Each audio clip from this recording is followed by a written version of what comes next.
नमस्कार, स्वागत है आप सभी का गणेश एस्ट्रो हेल्प में। मैं हूं आपके साथ डॉक्टर दिलीप और बहुत बहुत स्वागत करता हूं आपका इस विशेष वीडियो में। इस वीडियो में हम बात करने वाले हैं राहु केतु के महापरिवर्तन की। जब बात आती है गोचर की तो बहुत ज़्यादा इम्पोर्टेंट हो जाता है गोचर राहु केतु का। शनि और गुरु इनका भी इम्पोर्टेंट है। 18 महीने तक का आने वाला जो समय है उसमें जो राहु केतु करने वाले हैं तुला वालों के लिए क्या, किस भाव का वो कैसा फल देंगे, किस भाव पर उनका थोड़ा नेगेटिव, किस भाव पर पॉजिटिव प्रभाव रहेगा, उसके बारे में बात करेंगे। वैसे तो लग्न से 3, 6, 10, 11 में जब राहु गोचर करते हैं शुभ माना जाता है, और पर इसका मतलब ये नहीं है कि अगर वो किसी और भाव में गोचर कर रहे हैं तो कोई भी शुभ लक्षण नहीं दिखाई देंगे। जिस भी भाव से वो 3, 6, 10, 11 होंगे उसके वो थोड़े अच्छे फल देंगे, जिससे 8 या 12 होंगे उससे थोड़ा नेगेटिव फल देते हैं। इसलिए अष्टम या 12th में जब राहु का गोचर होता है तो उसको थोड़ा सा नेगेटिव माना जाता है। हम देखेंगे कि क्या प्रभाव आपके भावों पर पड़ेगा, राहु की दृष्टियों का क्या असर रहेगा, राहु केतु की स्थिति का प्रभाव क्या रहेगा। इसके साथ साथ राहु केतु को जानेंगे, उनकी रेमेडी के बारे में भी ध्यान देंगे। जो भी रेमेडीज हम कर्म के लेवल पर कर सकते हैं या फिर पूजा पाठ में हम क्या किन बातों का ख्याल रख सकते हैं। तो सबसे पहले आ जाते हैं राहु केतु पर। देखिए, जब भी 9 के 9 ग्रहों में हमें देखना है ना कि भाई सबसे इंपॉर्टेंट ग्रह कौन से हैं, तो नॉर्मली हम कहेंगे गुरु है, शनि हमारा कर्मा है, कहीं ना कहीं सही बात है। गुरु ज्ञान है, मंगल एक्शन है, चंद्रमा मन है, सूर्य आत्मा है। पर फिर भी इन सब में भी जो नहीं दिखता है वही सबसे इंपॉर्टेंट है, क्योंकि जो कार्मिक ग्रह है वो राहु केतु हैं। आपका जिसको बोलते हैं डेस्टिनी है, प्रारब्ध है, ऐसी चीजें जो लगभग बदलना मुश्किल है, वो राहु केतु है। राहु वो है जो आने वाला है, राहु वो है जो होने वाला है। राहु आपको बाहर ले जाता है, दुनिया में ले जाता है, मैटेरियलिस्टिक बनाता है, आपको चाहत पैदा करता है, आपकी चाहते हैं राहु। और केतु जो है आपकी पहचान है। केतु वो रास्ता है आप जिससे होकर आए हो। केतु बताता है पिछले जन्मों में आपका क्या रहा, क्या कहां पर आपका कर्म है, क्योंकि कर्म तो वही होगा ना जहां से आप होकर आए हो। तो इसके बारे में आपको केतु बताता है। केतु आपका एक तरह से आप कह सकते हैं कि वास्तव में वो लाइफ का एरिया है जहां पर आपको डिवोशन की, क्योंकि केतु हृदय है, राहु मस्तिष्क है, हेड ऑफ द ड्रैगन, और केतु क्या है, टेल ऑफ द ड्रैगन, तो शरीर है। तो जहां पर आपको झुकने की आवश्यकता है, जहां पर आपको हृदय की, डिवोशन की, श्रद्धा की, डेडिकेशन की, समर्पण की आवश्यकता है, वो इलाका केतु का है। पर केतु के पास हेड नहीं है। केतु जानना चाहता है मैं कौन हूं, उसे पता ही नहीं है मैं कौन हूं। और राहु के पास हेड है, उसके पास आंखें भी हैं, कान भी है, मतलब सेंसरी ऑर्गन है, तो उसको पता है मैं हूं। हालांकि उसका भ्रम है मैं हूं, और चूंकि उसको पता है मैं हूं तो वो आंखों से बहुत ज्यादा देखना चाहता है, कानों से और नया सुनना चाहता है, और मुंह से खाना चाहता है। कहने का मतलब है बहुत सारा उसके अंदर एक अपैटिट है, एक भूख है, एक प्यास है जो कभी भरती नहीं है, क्योंकि उसका शरीर ही नहीं है। और केतु के पास चूंकि शरीर नहीं है खाने के लिए, तो उसके पास एक तरह का रिपल्शन है, विकर्षण है। उस जगह पर जहां केतु है वहां से एक तरह का डिससेटिस्फैक्शन है, वहां से एक तरह के भागने का मन करता है। हालांकि उस जगह आपकी एक्सपर्टीज है, क्योंकि पिछले जन्मों में आपका वहां से कर्म रहा है, और कर्म रहा है तो पूरी तरह खत्म नहीं हुआ है। हम सोचते पूरी तरह केतु खत्म हो चुका है, अब इसको जाने देना है, राहु की तरफ भागना है, ऐसा नहीं है। सारी ताकत तो केतु के पास ही है, केतु आपको छोड़ने वाला नहीं है।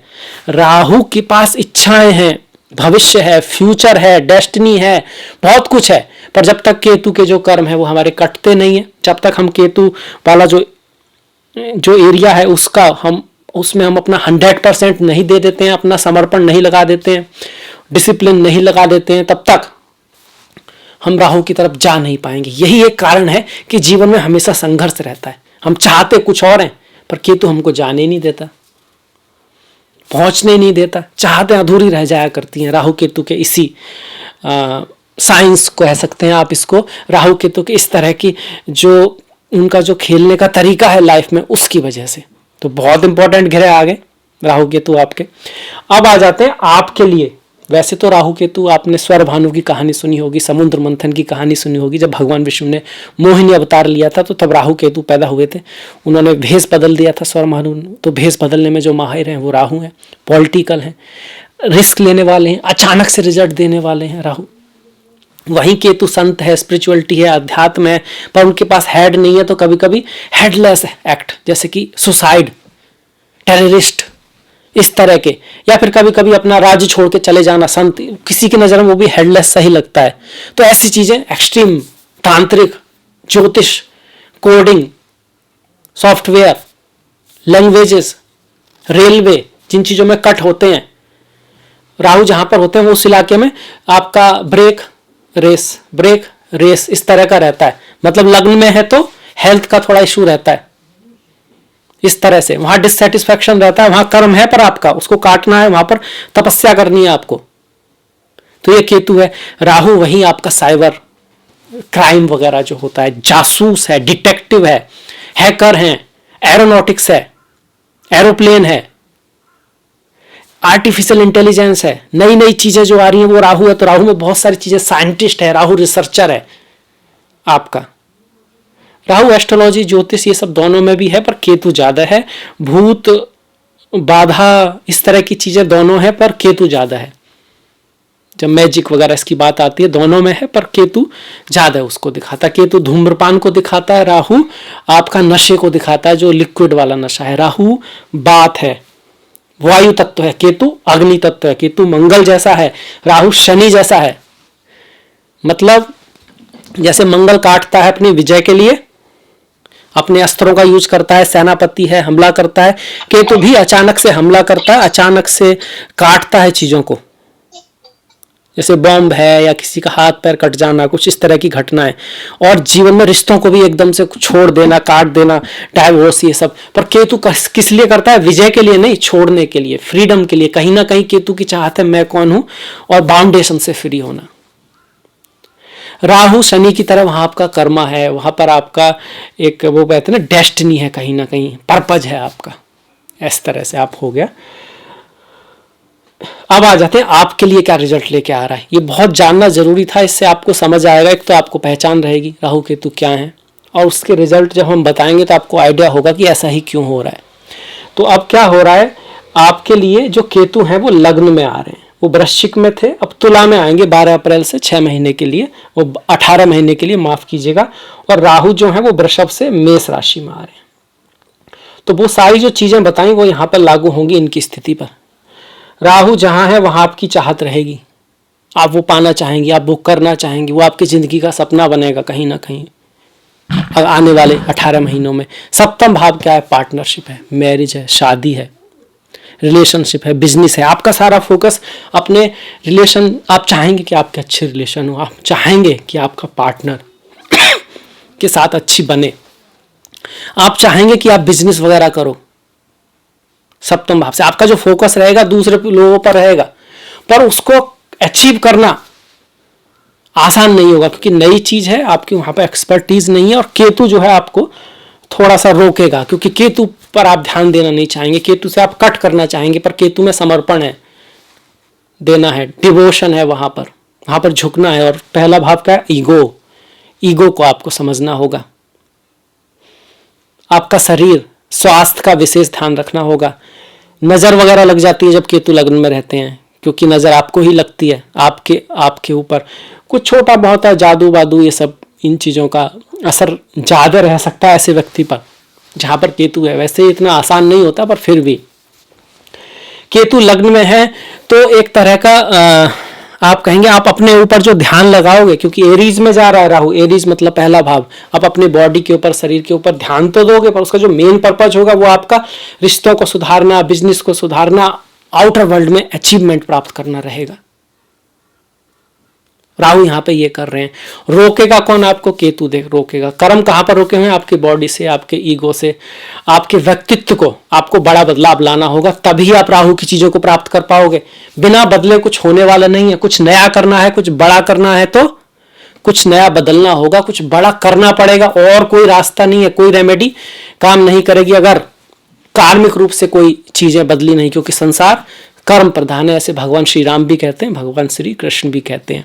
इसलिए रेमेडी तभी काम करती है जब हम इनके साथ साथ इन चीजों पर भी ध्यान देते हैं, जो ग्रह कह क्या रहा है, ग्रह करवाना क्या चाहता है। अब राहु केतु का, वैसे तो राहु का गोचर सप्तम में बहुत ज्यादा पॉजिटिव नहीं है, ना ही बहुत ज्यादा नेगेटिव है, बीच का मानते हैं, दूसरे बारे में थोड़ा नेगेटिव है। पर राहु जब यहाँ आए तो थोड़ा आपका ध्यान रिलेशनशिप पे रहेगा, तो ध्यान जहां पे रहेगा तो वहां पर आप केयर भी ज्यादा करोगे। अब केयर ज्यादा करोगे तो चीजें अगर उस तरह से नहीं होंगी तो आपको गुस्सा भी आ सकता है, मिसअंडरस्टैंडिंग भी आ सकती है, आपको ऐसा लगता है कि आपका स्पाउस उस तरह से काम नहीं कर रहा है जैसा आप चाहते हो, और यहाँ पर डिफरेंस ऑफ ओपिनियन भी रह सकती है राहु की वजह से, मिसअंडरस्टैंडिंग भी रह सकती है, क्योंकि दोनों ग्रह क्या है, धुआं टाइप है, असलियत में तो दिखते नहीं है। तो रिश्तों में, पार्टनरशिप में भी डिफरेंस ऑफ ओपिनियन रह सकता है, क्योंकि चीजें इस तरह से होंगी कि वहां पर शक की गुंजाइश रहती है जहां भी राहु रहते हैं। बाकी डिपेंड करेगा आपकी कुंडली में मंगल कैसे हैं, क्योंकि राहु मंगल की कुंडली, मंगल की राशि में है, और आपकी कुंडली में राहु केतु की स्थिति कैसी है। इस भाव को कोई अच्छे ग्रह देख रहे हैं या अशुभ ग्रह देख रहे हैं, अच्छे ग्रह देखेंगे तो बिजनेस वगैरह आपका बढ़ेगा, व्यापार आपका बढ़ेगा, आपकी लाइफ में बहुत सारे पार्टनर या पार्टनरशिप होंगी, बिजनेस पार्टनरशिप और पर्सनल पार्टनरशिप भी आ सकती है, बदलाव आ सकता है, शादी विवाह का जो चांस है वो बढ़ रहा है, खास करके फॉरेन चीजों से, अदर कास्ट के लोगों से, अपने से थोड़े अलग चीजों से राहु आपका बढ़ा रहे हैं, ये राहु यहां पर करा रहे हैं। केतु अपने स्वास्थ्य का ध्यान रखें, व्यक्तित्व का ध्यान रखें, अपने अंदर कोई बड़ा परिवर्तन लाना है, ट्रांसफॉर्मेशन करना है, आपको पहचानना है कि कहां गलत हो रहा है, कहां कमी हो रही है, क्या चीज है वो जो मुझे रोक रही है, और उसको पूर्णतः बदलाव करना है, ट्रांसफॉर्मेशन करना है, तभी आप राहु को अचीव कर पाओगे।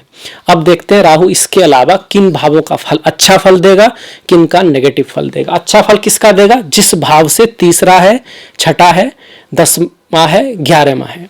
तो इस भाव से देखिए 5, 6, 7, 5वें भाव से सप्तम भाव तीसरा है, 5, 6, 7, 5, 6, 7, तो फिफ्थ भाव का अच्छा फल देगा, संतान प्राप्ति करा सकता है, पढ़ाई लिखाई के लिए अच्छा है, स्पेकुलेटिव गेन करा सकता है, स्टॉक मार्केट आदि के लिए अच्छा है, मीडिया है, और आपके ब्लॉगर हैं, राइटर हैं, एक्टर्स आदि हैं, कंसल्टेंट जो होते हैं, लाइफ कोच हैं, सलाह देने वाले हैं, आप डॉक्टर हो या साइकोलॉजिस्ट हो या किसी भी तरह के आप ऐसे व्यक्ति हैं जो सलाह देते हैं, ट्यूटर हो आप, आपका काम बताना है, किसी को राह दिखाना है, अच्छा करेगा। मंत्र सिद्धि, मंत्र में आपकी रुचि है, स्पिरिचुअलिटी अध्यात्म में आपकी रुचि है, पढ़ाई लिखाई के लिए राहु आपकी मदद करने वाले हैं, क्योंकि इस भाव से तीसरे हैं। अब इस भाव से देखें 1, 2, 3, 4, 5, 6, तो इस भाव से छठे आ गए, तो यहाँ की प्रॉब्लम्स को सॉल्व करेगा, धन की प्रॉब्लम सॉल्व होंगी, परिवार में कहीं ना कहीं पैसा जो है वो इकट्ठा होगा, धन आपका आने वाला है, पैसे के सोर्स बढ़ने वाले हैं।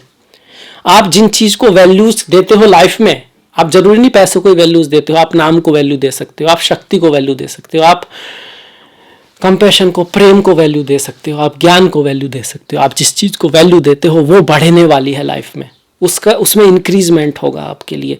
वाणी का बहुत अहम रोल लेने वाला है इस चीज में, और उसकी वजह से आपको हेल्प होने वाली है, वाणी की वजह से। परिवार के मामले में भी आपके लिए अच्छा रहेगा, तो इस भाव से आपका बढ़िया आ गया। अब यहाँ देखिए भाग्य का जो भाव है, इससे राहु जो है 11वें भाव में है। हम इसको ऐसे भी गिन सकते हैं कि अगर इसको उल्टा गिने तो 12 और ये 11, या फिर हम आगे की तरफ गिने तो 1, 2, 3, 4, 5, 6, 7, 8, 9, 10, 11। तो इस भाव का लाभ होगा, भाग्य का लाभ होगा, पिता का लाभ होगा, हायर एजुकेशन का लाभ होगा, अब्रॉड जाने की जो चांसेस हैं वो बढ़ने वाले हैं।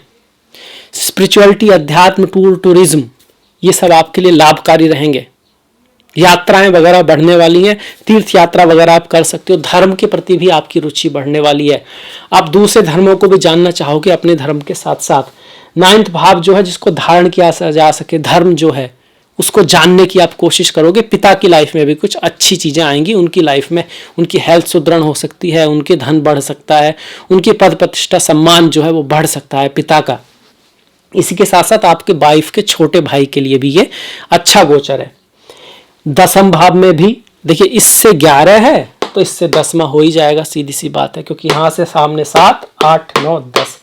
10वां भाव पद प्रतिष्ठा सम्मान है आपका, पद प्रतिष्ठा सम्मान बढ़ने वाला है, पदोन्नति होगी, अचानक से होगी, एकदम फर्श से अर्श पे आपको राहु बिठा सकते हैं, उसके मामले में बहुत बढ़िया। भाग भी आपका साथ देने वाला है, मतलब आप ऐसी चीजों को टच करोगे, ऐसे काम में जाओगे जो आपके लिए भाग्यशाली हो, धर्मपूर्ण हो, आपके कार्य में मेहनत होने वाली है, हार्डवर्क होने वाला है। अब किन भावों का राहु नेगेटिव रिजल्ट देंगे, क्योंकि नेगेटिव रिजल्ट किन भावों का देंगे, जिससे ये राहु 12वां है और अष्टम है। तो ये जो भाव है इससे 12वां है, क्योंकि इससे पिछला भाव है ना ये राहु। सीधे भी काउंट कर सकते हैं, 1 2 3 4 5 6 7 8 9 10 11 12।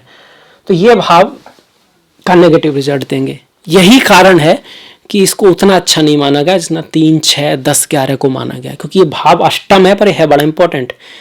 ये आपके इन लॉस का भाव है। ये शादी के लिए राहु अच्छे हैं, पर शादी के बाद की लाइफ जो है ये है, तो शादी के बाद की लाइफ में खटपट हो सकती है, इन लॉस से गड़बड़ हो सकती है। अष्टम भाव आयु का भी है। स्वास्थ्य का ध्यान रखें, करेंगे क्या सब चीजों का, अगर स्वास्थ्य में दिक्कत आ गई तो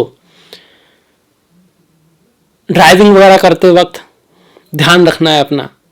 महामृत्युंजय मंत्र का जाप कर सकते हैं, क्योंकि एज के मामले में जब आयु की बात आती है तो ये जो मंत्र है ओम त्र्यंबकम यजामहे वो बेहतरीन है। अष्टम भाव क्रॉनिक डिजीज भी बताता है, जो लंबे समय तक चलने वाली बीमारी होती हैं, सिस्टमेटिक जब लेवानियाँ जो बीमारियाँ होती हैं, जैसे कि आपका एलर्जी है, अस्थमा है, डायबिटीज है, लंबे समय तक चलने वाली जो डिजीज होती हैं वो बढ़ सकती हैं। पेट के रोगों को भी अष्टम भाव दिखाता है। एक्स्ट्रा दो जेनाइटल ऑर्गन होते हैं जो बाहर की तरफ होते हैं, वो उनको उनमें कोई दिक्कत आ सकती है, चाहे लेडीज हो या फीमेल हो या फिर मेल हो, दोनों के लिए। यहाँ पर जो है बवासीर वगैरह भी अष्टम भाव से देखा जाता है। तो वहाँ ये उन लोगों के लिए जिनको पहले से दिक्कत है, जिनकी एज बढ़ चुकी है, सभी के लिए नहीं है, क्योंकि देश काल परिस्थिति का हमेशा ध्यान रखना चाहिए। इसके अलावा अगर आप रिसर्च में हैं, अकल्ट में हैं, ज्योतिष में हैं, तो आपकी जो साधना है उसमें थोड़ा व्यवधान पड़ेगा। ये तो आ गया आपके अष्टम भाव का। अब इस भाव से अगर हम गिने जो 12वां भाव है, तो ये आपका 8वां पड़ता है। देखिए 1 2 3 4 5 6 7 8, तो 12वें भाव का भी थोड़ा अशुभ फल देगा। खर्चा बहुत बढ़ सकता है, धन तो आएगा, स्टेटस तो बढ़ेगा, पर वो रुकेगा नहीं, जुड़ेगा नहीं, कहीं ना कहीं उसका खर्च आ जाएगा, फॉरेन चीजों पे खर्च हो सकता है। यात्रा करते वक्त ध्यान करना है, ध्यान रखना है, लॉस हो सकता है किसी चीज का, कोई चीज खो सकती है। 12वां भाव खोना भी होता है। आलस्य को बढ़ा देगा, नींद में थोड़ी दिक्कत कर देगा, टेंशन थोड़ी बढ़ा देगा ये राहु। तो ये रहेगा आपका 12वें भाव का। अब इन भावों पर मैंने ये तिलक टाइप का बना है, क्यों यहाँ पर थोड़ा हमको डेडिकेशन, आप कहेंगे भक्ति की आवश्यकता रहेगी। कर्म के साथ साथ भक्ति में आप राहु को कंट्रोल करने में सबसे पहले अगर हम देखें तो माँ दुर्गा का बहुत रोल है, महिषासुर मर्दिनी, क्योंकि ये असुर है, माँ दुर्गा। दूसरा राहु के लिए हम देखें तो फिर माँ सरस्वती का भी बहुत है, क्योंकि राहु कहीं ना कहीं हमारा ज्ञान है, अंधकार है, और जो अंधकार को और अज्ञान को दूर करे वो माँ सरस्वती ही है। ओम एम महासरस्वती नमः। माता दुर्गा ओम दुम दुर्गाय नमः, जिन्होंने सारे असुरों का वध किया था। तो माँ दुर्गा की पूजा, माँ सरस्वती की पूजा, इसके साथ साथ भगवान भोलेनाथ, जिनके नाग में, जिनके गले में नाग राज बासुकी रहते हैं, या फिर शेष नाग की सैया पर बैठे हुए भगवान श्री हरि विष्णु की पूजा, भैरव जी की पूजा, ये महत्वपूर्ण पूजाएं हैं राहु केतु के लिए, जो आप कर सकते हैं, करनी चाहिए अगर राहु की दशा महादशा है और राहु नेगेटिव है तो खासकर।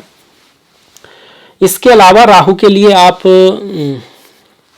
चींटियों को खाना खिला सकते हैं।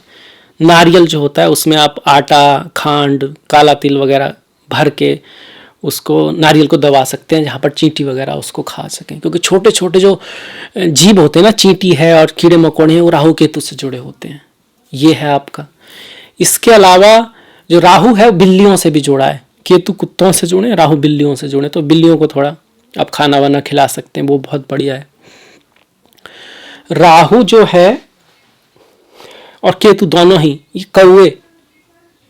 कौवा हमारे पूर्वज है ना, कौवे, आपने देखा होगा जब श्राद्ध वगैरह होते हैं तो कौओं का विशेष रहता है, कौवा, कुत्ता, गाय, तो इनमें से कौवे जो हैं उनका विशेष महत्व है राहु केतु दोनों के लिए।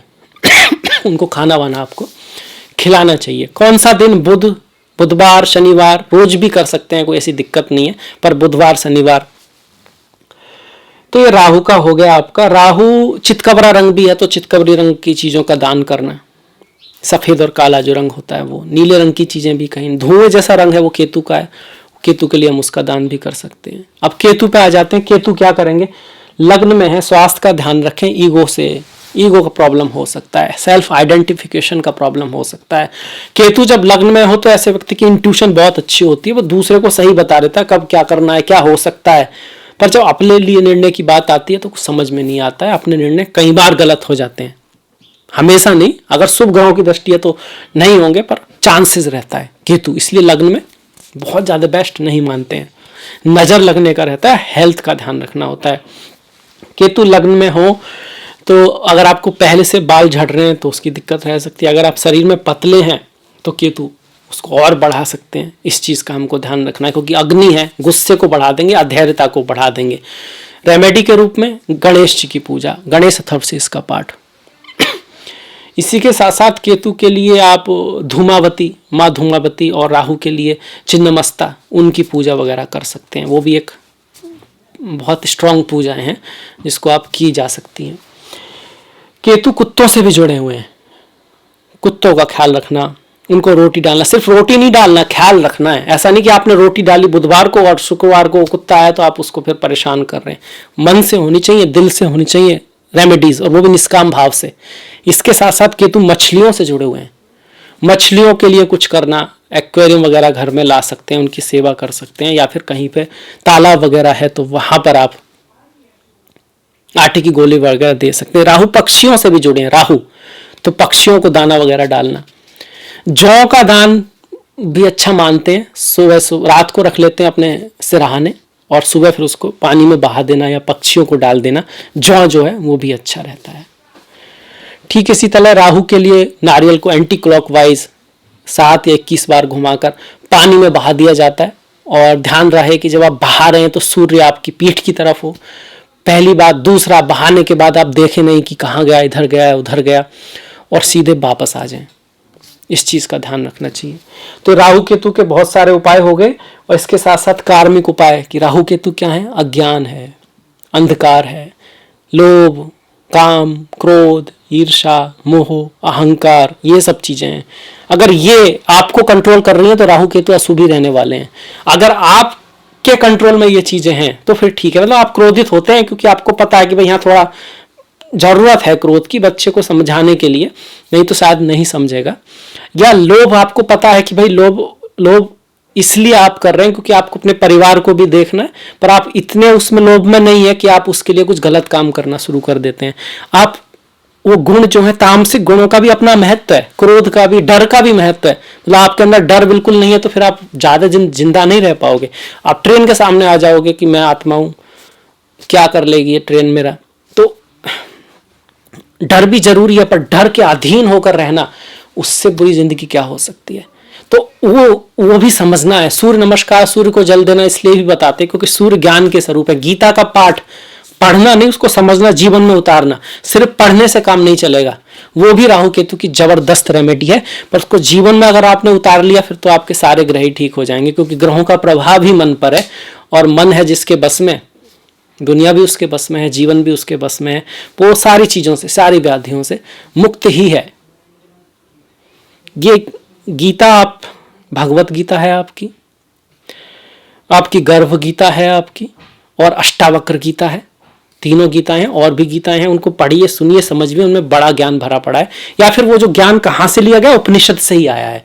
तो यहाँ थोड़ा सारी चीजों को एक साथ कर दिया गया, उपनिषद भी आप पढ़ सकते हैं, समझ सकते हैं। तो ये इनकी रेमेडी भी होगी। अब इस वीडियो को समाप्त करते हैं। अगर आपको अच्छा लगा है, पसंद आए तो प्लीज लाइक कीजिएगा, सब्सक्राइब कीजिएगा जितना हो सके, और घंटी वाला जो बटन है उसका दबाना मत भूलिएगा। आपका जो सहयोग है वो बहुत महत्वपूर्ण है, उसको इसी तरह से बना के रखिएगा। आपके सहयोग के लिए बहुत बहुत धन्यवाद। मैंने डिस्क्रिप्शन में लिंक दिया है फेसबुक का, इंस्टाग्राम का, तो आप फॉलो कर सकते हैं, लाइक कर सकते हैं। आपसे मुलाकात होगी नेक्स्ट वीडियो में। तब तक अपना ख्याल रखें, अपनों का ख्याल रखें, सभी का ख्याल रखें। नमस्कार।